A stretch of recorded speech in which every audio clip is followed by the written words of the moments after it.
Warning, this podcast contains spoilers.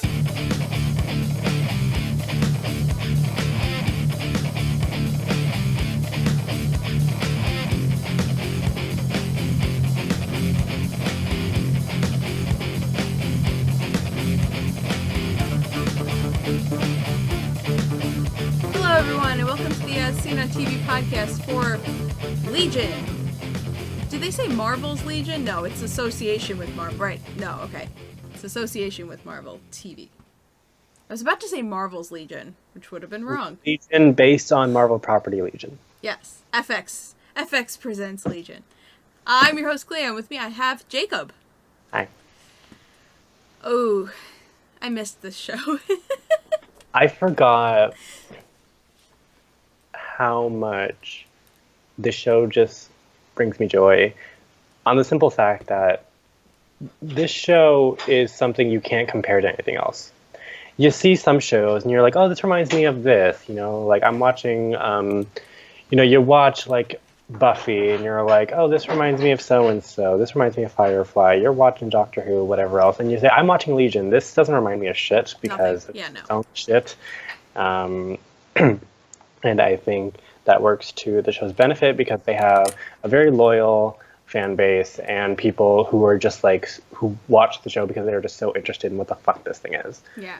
And it's clear that the creators also have a respect for the source material. Mm-hmm.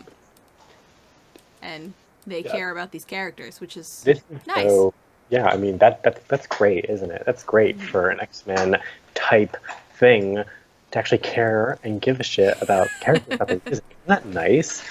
This is probably the most unique and most far removed thing from any Marvel property we've ever had, and even X-Men thing we've ever had. And it's the most, but yet it's still the most X-Men-iest thing that has ever X-Men'd. Yes. And with the first season, I think I was too busy getting my mind blown by most of the things that were happening. I didn't realize just how well this is shot.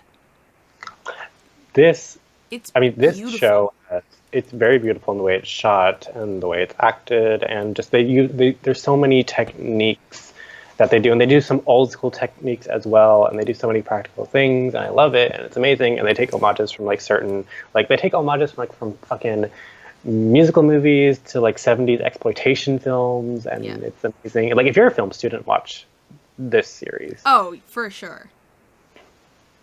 For sure. It's making me want to go back and read my old books and watch some old films. And I think I've just gotten so used to letting television shows slide for like bad visuals. It's like, oh, it's a TV show. It's fine that it doesn't look so great. You have... Huh? I'm like, no. Like, after watching this, like, you have no fucking excuse. Right, though? This show and Star Trek Discovery I really has made me be like, thank God there are TV shows that are filmed like fucking movies and it looks great. A+. So I guess we should start at the beginning.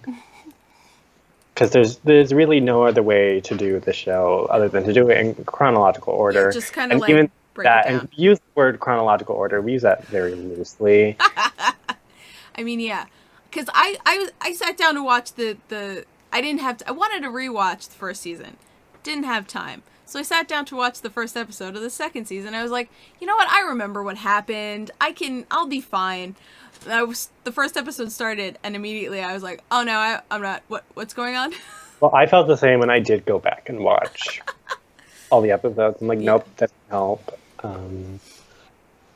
It does not prepare you for the fuckery that goes on in this show. We have Lenny and Oliver. They're in the pool, looking fabulous. Yeah. A random hand hands Oliver a drink. I have no idea where that came from. Actually, I think we're talking about the first two episodes. I'm just going to throw stuff in from the second episode as we go on in this first one. I think that's the actual Farouk. Oh. Mm. because we do see his true face, and I think that's it. He's Yeah. he's obviously pulling the strings, so he's just like, here's a martini, shut up, just stop asking questions. Is it Tuesday? Why are Hello. you asking about time, man? After watching the first season again, because first time watching, I didn't really care about Oliver that much. Going back and watching, I'm like, Oliver is so cute and adorable, and like he doesn't know words. Yeah, because he was in his own head basically for 30 years. And then when David shows up, he like almost doesn't remember how to interact with people. Nobody on the show honestly does, Yeah, that's a good point. except with each other though, which I like. Yeah. Because this feels like a group of friends. Mm-hmm. Talking about the main group, of course. And Lenny, I thought you were a friend, but fuck you now. So Right? I mean, it's not Lenny's fault. The real Yeah. Lenny may or may not exist. Yeah, we can definitely debate that when we get to the second episode.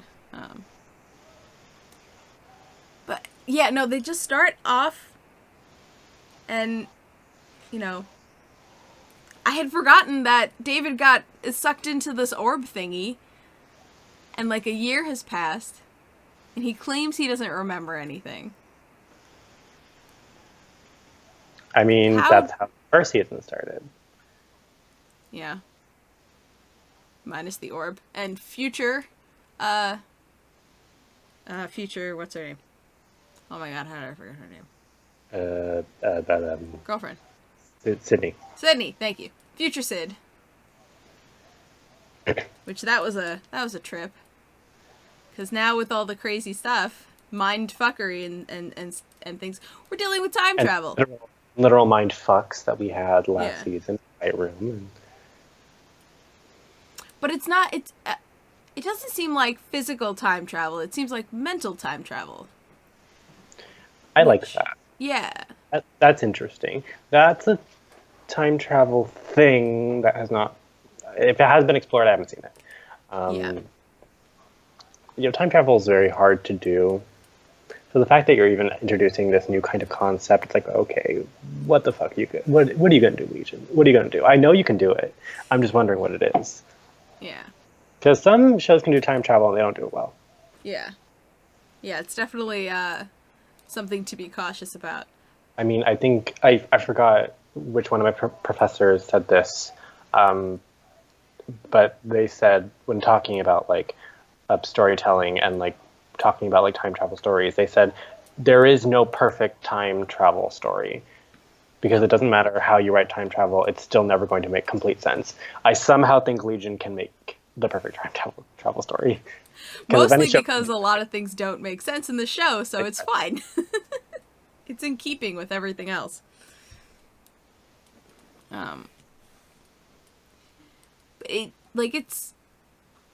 We get thrown into basically a new world because Summerland mutants have now joined Division 3 and they're working together and it's really weird. Did I not call this last season? You did.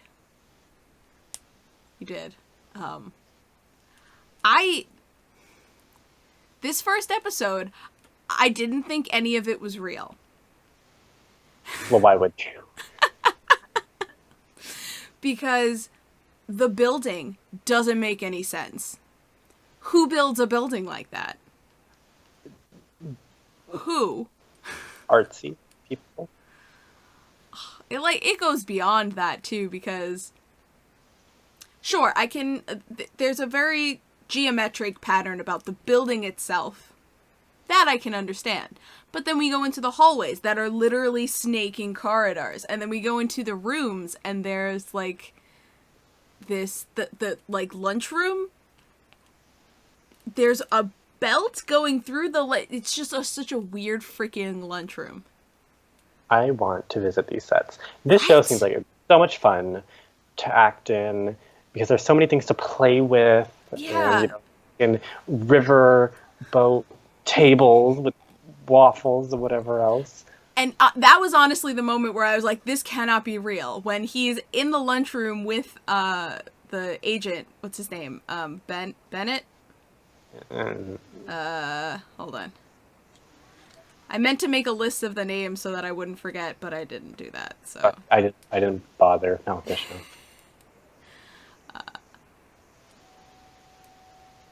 yeah, I don't remember his name. But the guy with all the burns, he was like sitting in the having lunch, and it like cuts like that, and David looks confused to where he is. And I'm like, oh, we're jumping around. It's in his head.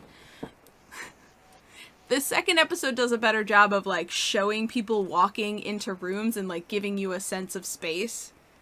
But the first episode, I was just like, it's not real.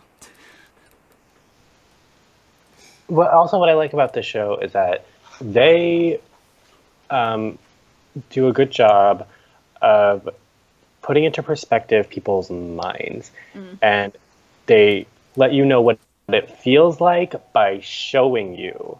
Because like when they do like the people running through like the corridors and whatever, which is a metaphor for one's mind, that's really interesting because it's like, oh, like what it's like because it shows you familiar imagery of people running through corridors. You're like, okay, I know what that's like because I've done that before. Oh, I get it now. That's like what things going through your mind feels like. Mm-hmm. Yeah.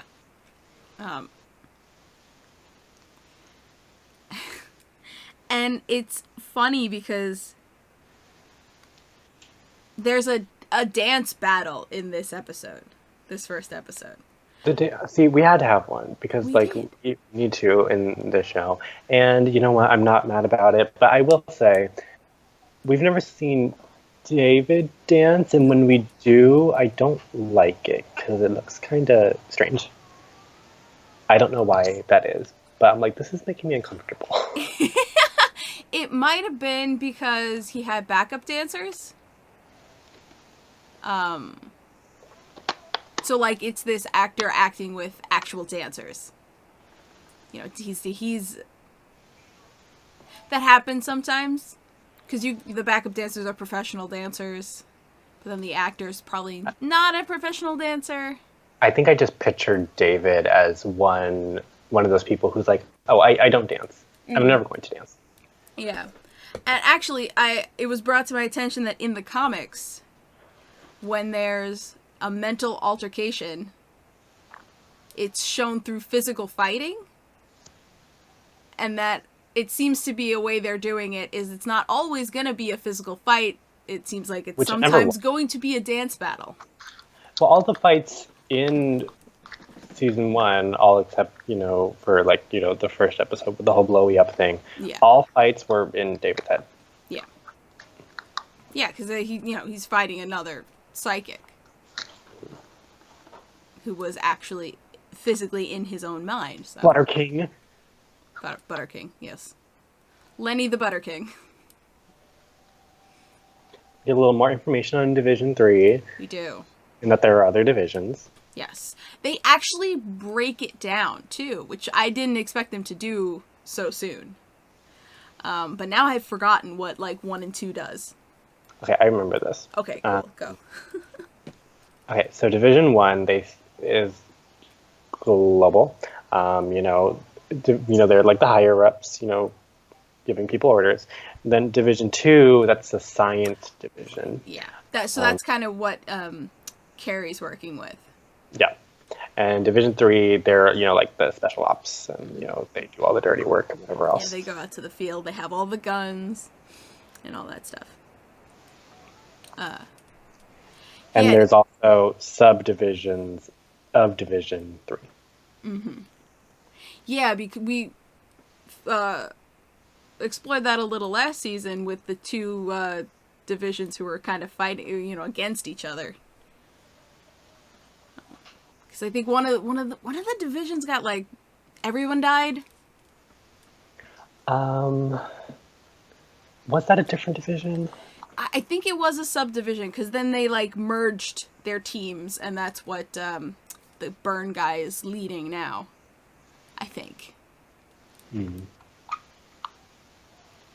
I love when David looks so lost. It's really cute because I like like David trying to figure out things, and I like David trying to like put pieces together, like the scene with the chalkboards and whatever last season. I love that, and Oh yeah. I like David here asking. So was there a guy with like basket on his head? Oh my god. So that's what do they call that guy? Because it's the guy with the basket and then his three little robot people, synthetic people. I don't know, but that reminded me of Doctor Who. That was gonna- Who had a basket on their head in Doctor Who? no, I'm just saying like that whole vibe. Oh yeah, like the Like it's like if you like took that out of context, that would be if they ask you what show is this from, I would think like it looks kind of like a one-off Doctor Who yeah. episode. I can just see them designing this character. It's like, what are we gonna do for? We gotta cover their face. Give them a mask. Nah, put a basket on their head. Basket. Exactly. I mean, because of course. I'm wondering. I want to meet people who made the show. I want to meet them and just like talk to them. Talk about the weird shit. Not even talk to them. I just want to listen to them talk. Mm-hmm.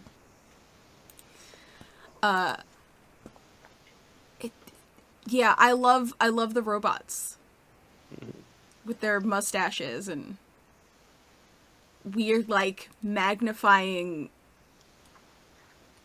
face thingies. I don't Bubble face. the bubble face. Yeah. I'm gonna call them bubble heads. Bubble heads. Yes. Perfect. We're starting with nicknames. You know what I didn't like? The scene was creepy. I have a weird thing about like certain noises. Yes. I get that. I think you know what scene I'm referring to. Refresh my memory. So there's a scene where there's all these people with their teeth. They're just like, Oh yes, no, that I don't know I might have like sectioned that off in my brain because yeah, no, that freaked me the fuck out. I don't like it. No, I don't like it either. That is a scene of my nightmares. I'm just trapped in a room where people are just clattering their teeth. I'm like, nope. That next to the other dream I had where all the robots scream at you. I don't like it. Yeah, so apparently what Division 3 is saying is that Farouk, wherever he goes, leaves these people with a mental virus where they just freeze, they don't move, and their teeth chatter. I don't like it. I don't like it either. It's in like they're all in like this soundproof room. So like when you look in, you see these people and their mouths are moving. And it's like, okay, that's not so weird. And then they cut in and you hear the sound. It's like, nope. Stop. And yet this show does creepy really well. The show does creepy really well, and I hate it, and I love it. Hate and love. I mean, that's going to be one of the scenes, because there's a couple of scenes from this show. Like, that's one of the scenes that's going to stick with me, and not in a good way. Yeah. But that explains why why the army is comprised of children, because apparently they're immune to whatever this mental virus is. Yeah. And they think that it's Farouk doing it. I don't agree. But it very well could be. Huh? But it very well could be. Because, it very well could be. Butter King is a douchebag. Yeah. I think it's a red herring. Because we have these little segments with a narrator, the lovely Mr. John Hamm, where he explains things. And he always talks about the egg and the idea, and it could, like, be this gross, pussy creature. And I think that's what's giving people the teeth chattering. I think it's that. And I think that is going to be the issue in the future that Sid was warning David about. The thing that's worse than Farouk. I think it's that little gross thing. I mean, if they're worse than the Butter King, then we're in trouble.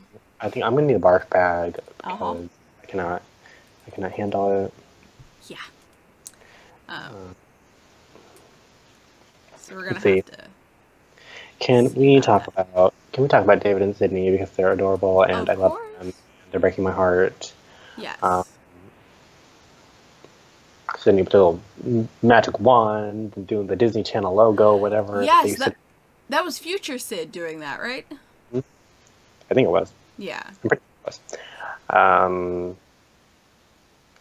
Doing her little heart. Yeah. So, it was weird because she was signing to him, making signs. Mhm. And then she wrote words, and then she spoke. And I'm like, if you could do this the whole time, why did you start making symbols? Why didn't you start writing words? I don't know. Yeah, that was very weird. Then we have a quick make-out session. That's totally okay. Mm-hmm. That's fine. But I don't like. There's a theory that Sydney is going to be the villain this season, and I don't like that. I don't like that. I also don't think that's true. I think we're looking at, the very beginning of this season. And she's from the future and she's telling him to work with Farouk, which looks bad. She gives her reasons and I'm inclined to believe her. Mm-hmm. You better have your reasons, and they better be true. Yeah. So, I don't agree. I don't think she's going to be the villain. No. But I've been wrong before. We've always been wrong with this show. That's true. I don't think we've ever guessed anything right in this show. I guess two things. Oh, you guessed... I have never guessed anything right in this show. I mean, but those were like all stabs in the dark. I called the Butter King not knowing he was king, but... That was a little freaky.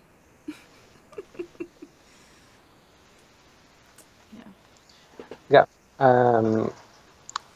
We got Melanie, and she's not doing so well. Oh my god, she's high as fuck! I'm wondering if she's getting paid to sit around and get high all day. I really hope not. Because some people would fucking, kill for that job. Right? Yeah. Make sure you have a prescription if you smoke a little marijuana, kids, okay? Yeah. But it's, and okay, I understand. She went through some trauma and stuff. But, like, in the second episode, she's just going on, like, don't waste your life like I did. And I'm like, oh my god. Stop being high, and also you can still live your life because you're alive. So, stop. I don't like seeing her this way. I don't either. I like seeing hopeful, authoritative Melanie. Yeah, team leader Melanie. Like, Exactly. it's a very sad, like, fall she's taken. Mm-hmm. It must not have been an easy transition. I mean, I think once Oliver gets back, hopefully she'll get back up. Maybe. Yeah. I mean, even last season when they were reunited, he didn't know who she was, Yeah. which broke my heart. And honestly, that's probably a big part of why she fell apart. Because she had all this hope, like, I'm gonna find him. He's gonna come back. And then he doesn't remember her, and she's kind of lost that drive, that hope. Which sucks. Mm-hmm. Poor Oliver thinking his wife's Chinese. What else? Let's see. In my notes here, the dance number, we already covered that. Mm-hmm. Did we miss anything in this first episode here? Just that Farouk's looking for his body. Oh, yeah. His original body. And that's why he's been traveling. He's been looking for it. And so has Division 3. That's another thing that I called. Oh, his original body? I was looking at some of my old notes from like the past. It was my notes from, I think it was the second to last episode, where I talked about how I think Farouk is the Butter King. How I think he is very terrifying, and he's terrifying because I don't know what his motivation is. And then I said it would be interesting if because he's stuck in the astral plane and like he wants David's body is because he wants, to be like similar to how you know generic, demon term. Demons are, things that never had a body, and then so they want a body so they can experience all the pleasures of life and whatever else. So I thought it'd be interesting if, the Demon King was that. He just wanted a body so he can, be human, so he can have a voice and have consciousness. So I don't know. Yeah. I like my villains. So, you don't want something. Yeah. I mean, honestly, I'm thinking he's more like I was gonna say Apocalypse, but maybe that's not quite But the Apocalypse is best. Apocalypse. Yeah, no. Maybe it's not quite the best analogy. No. But Let's not talk about. okay, no, I don't mean the movie. I meant the. Never mind. Moving on. Yeah, I know, but I just don't want to talk about Apocalypse in general right now because Apocalypse has left a bad taste in my mouth in either version that I've seen him in. Except for the comics, he's fine in that. But So, but where he's was a actually a mutant, and then continued living. Like he's a person. He was born of humans, but I don't know. I don't think he's just a demon. I think he is just a person. Maybe I'm thinking of Shield. Maybe I think I'm thinking of Hive. they're very similar. Yeah. But kind of like that. Did I better? So like back in the day, he had a body, but his mind just kept on living.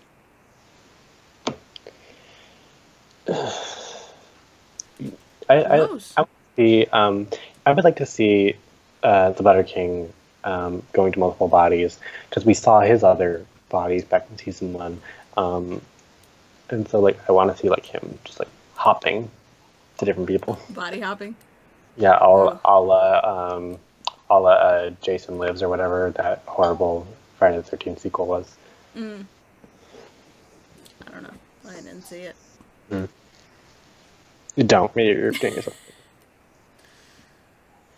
So yeah, David's working with Farouk. He's doing what future Sid told him, because he trusts her. Which, as you should. Yeah. Or maybe you shouldn't. I don't know. I don't know anymore.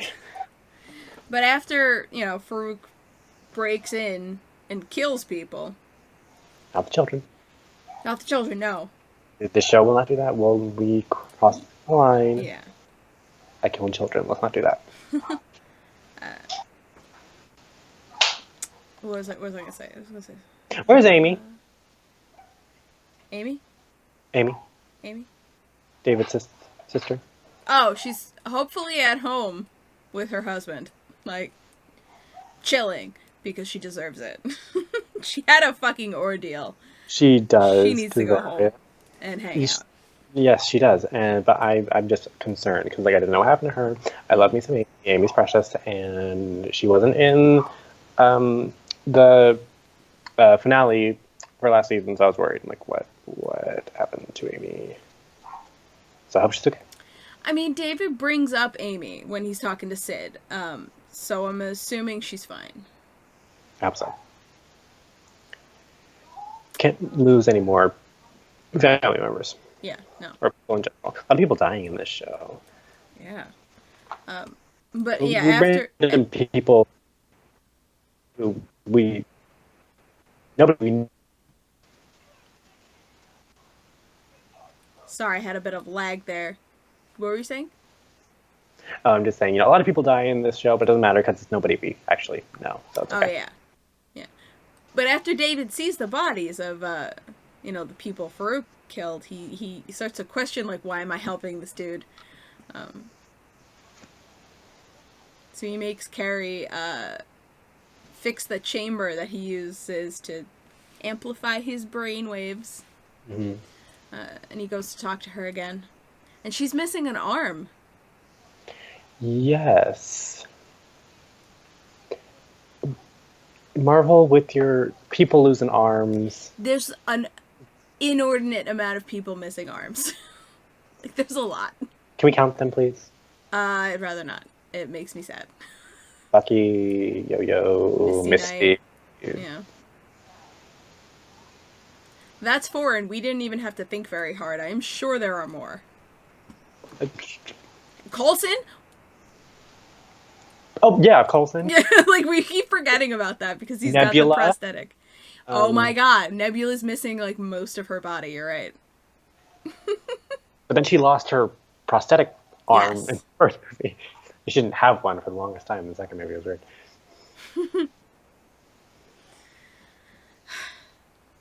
Yeah, so she says that, help Farouk because something worse is coming and we're gonna need his help. Basically.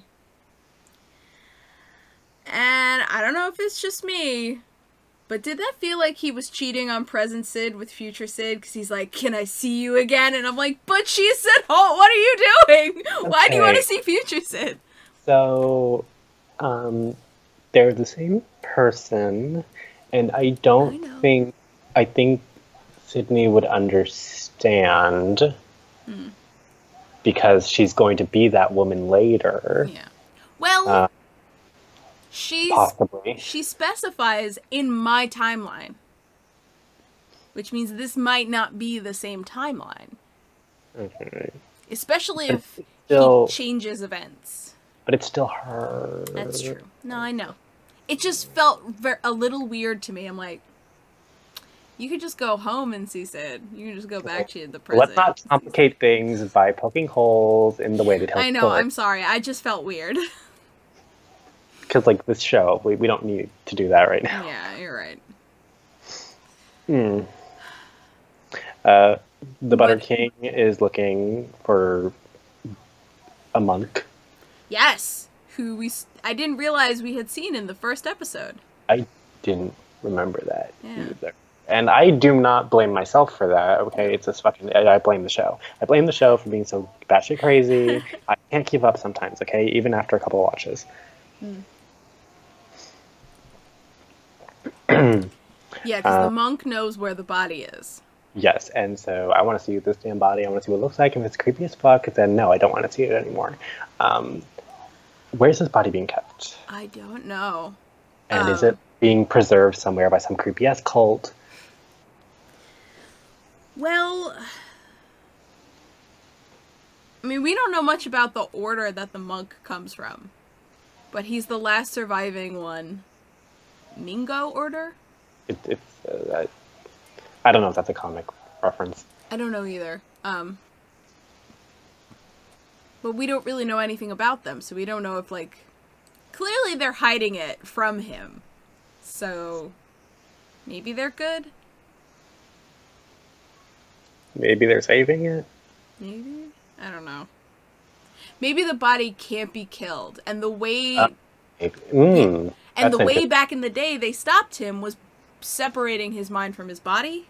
Well, we do know that supposedly, we don't know this for sure, but it was alluded to last season that there was a big showdown between David's father, who may or may not be Professor X, and it totally is, and that's Butter right. King. That's right. But they said, but British David said to regular David, he's like, they didn't physically fight, they fought in their heads. I forgot his other personality was British. Because that's the rational part of his brain, so it has to be British. Has to be, of course. Yeah, man. I don't know. I'm thinking his real body looks like the new actor we got to see this episode. Oh yeah. Who's playing Farouk? Like he's dropped the facade of Lenny, and he's just being himself, sort of. And man, that actor did a great fucking job. Every actor in the show does great. That is true. I mean, I can't imagine being an actor reading the fucking script and be like, huh? I have to say what? What's happening here? So I like that we're getting new information on the Butter King, but I'm still concerned about this other thing that's going on. Is there going to be a showdown? I hope so. Yeah.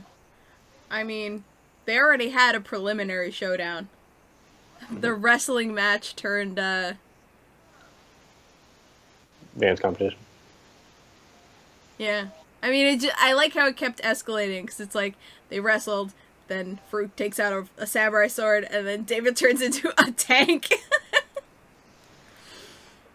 That was really funny. I want to see like I don't know if you've seen the Sword in the Stone. Like something along the lines of the wizard battle. Oh. That'd be fun. That'd be fun. And I mean, we keep getting, from like the transitions between commercials and show, like that cloud stuff, and the, posters for the show all have like this crazy stuff coming out of David's head, so maybe we'll get something that looks like that aesthetically. Mm-hmm. That would be cool. And can I just do a little side note? The posters for the show are really cool, and I want one for my room. Do you all see our background here? Yeah. Yeah, it's like that. But imagine us not there. I know you can't see it. We're blocking it. But just imagine, like, just crop us out and then put in what you think is there. Just fill it in right there. There it is. Oh, look at that. Yeah. The magic of the magic of editing, sort of. Magic of programs. Yeah, it's super cool. It's so dope. And I want to see something like that, like, in the show. Yeah. Because presumably that is David there. Yeah, it looks like him. So I just want to see, like, a bunch of, like, shit just burst out of his mind. Yeah. Let's talk about something that's breaking my heart. The Carries. The Carries, Carrie and Carrie. They didn't fuse properly. No. I was worried about one of them dying. Yeah. Because, gotta give us feel somehow. Mm-hmm. So I had a theory that male Carrie was going to die. Yeah. Not the case. I don't know if no, I do not prefer one of them dying. No. Either just one the would way, be terrible. The way that their powers work leads for a lot of drama. And this show is smart. The show is smart with the characters, and how these characters interact with each other and how the relationship works, and just like fucking the relationship up. Yeah, she ends up on the outside with him on the inside, which freaks her out. She does not like it, because every time, she's done or she gets tired, she just goes back inside. She's not used to feeling tired, to feeling, like, bad. Because whenever she feels bad, she just fuses back with Carrie, and it's weird for her to be on the outside. And she's like, I don't like this boring stuff of just sitting around doing nothing. I know he does. Yeah. We can fix that, maybe. Hopefully. I think, Fix powers. I think Farouk fucked them up. Because, Lenny dragged him through the floor, and she went to fight, not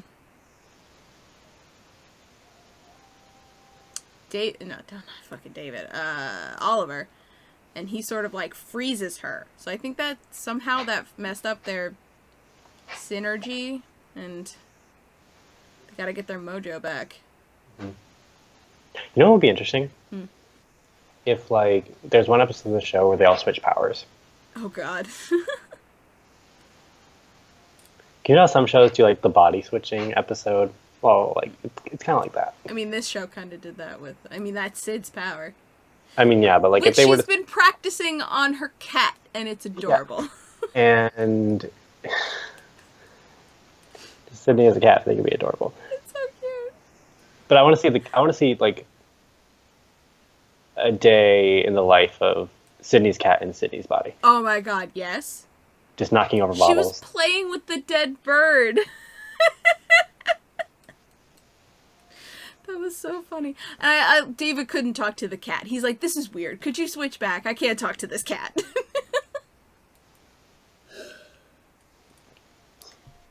But speaking of that scene, he does tell her the truth. He's like, I didn't lie. I just omitted stuff. And then I was like, you actually did lie because you told her you didn't remember anything. So you did lie. So you lied twice by saying you didn't lie. So what the fuck, David? Well, I mean, at least he's come clean to her and she knows everything now, so. That's good. I wonder if she's now gonna help him, help Farouk. Or maybe she's gonna help him, like, avoid the basket head guy. Basket head. Sounds like Biscuit Head. Avoid basket head. No, it sounds like Biscuit Head. I'm gonna start calling him that now. Got the Biscuit Head and the bubble faces. Biscuit Head and the bubble faces. It's a band. You want to know what's funny? They look like a band too. They look like a band, like a punk rock version of Daft Punk, like an old, like literally 60s version of punk rock, not like current punk rock. I mean, this show is innately 60s. Yes. When the X-Men were created. And their costumes continue to be super 60s. I'm cool with that. I mean, I'm not mad about it. No. I want like a 60s style, like, musical movie number. Ooh, yes. I mean, yeah, we've got the crazy dance numbers. I think we need to introduce some singing. A musical episode. Yeah. Where the different genres of musical theater. Yes. I'm in. Do like a Hello Dolly intro. Oh, God.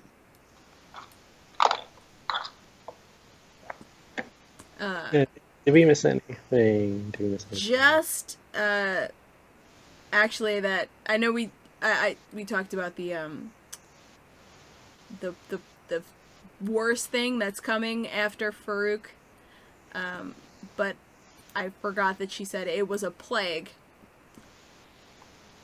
that kills humans, all humans on the planet, or most humans on the planet. Clearly, at least Sid and Carrie survive, because the pod, when Carrie is inspecting the pod, he says, this looks like something I made. I know it sounds crazy. Future Carrie makes the pod.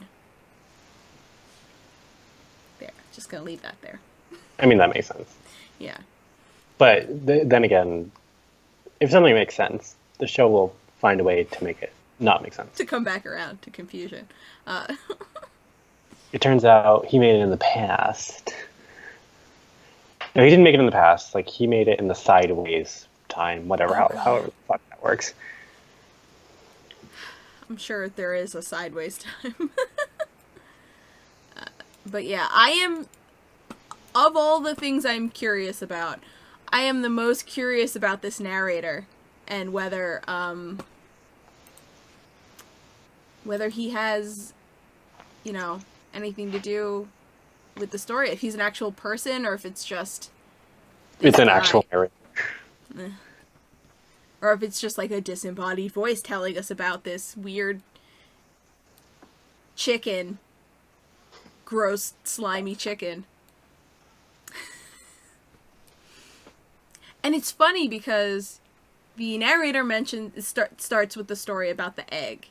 And an idea starts as an egg and it can hatch into something bad. So the egg came first, is what you're telling me. Yes. If the egg is an idea, the egg came first. But future Sid uses the same terminology. She says it's, you know, the idea started as an egg, pure or something. She says something like that. And I was like, that's weird. So, I don't know. That's this show in a nutshell. I don't know. And literally the synopsis for next week is David navigates the maze. Okay. And it's just going to be him in a restaurant doing the maze on the back of the kids' menu. Oh my god. But he's like in a mind I- battle. No, it's just him trying to Just figure him? out this damn, just Never gets figuring out this. this damn maze Oh my goodness. on the back of a children's menu. And I'd be okay with that if that was the episode. Yeah. So this show's off to a great, strong start. I mean, it never went down. No, it did not. Did not. It's just keeping the roll going. You mean the ball rolling? The ball rolling. The roll You balling. said you said the roll going. I meant to say it's on a roll. That's all. It's just continuing to roll. Whatever. Jake, where can the people find you? You can find me and Dalton, my Giggles and Gore and Monsters and Mayhem on Twitter. Tweet me throughout the life at ToNowhereLand. That's TONOWHERELAND. Join the Nowhereland Society. You can find me at Cleomoto on Twitter, Twitch, and Pinterest. And you can find me on Facebook and Etsy at Cleomoto Crafts. And I actually have my shit on my desk today. Oh, yeah. What's on your desk? I have my Wonder Woman tiara. I sell these. Go check me out, Cleomoto Crafts. And some Disney crowns. I have Princess Tiana. You can find all of those at ASO TV Podcast on Facebook, Twitter, Gmail, Google+, right here on YouTube and Twitch. Follow us for some more podcasts from some of your favorite TV shows, video games, and movies. Until next time, guys. Mindfuckery abound.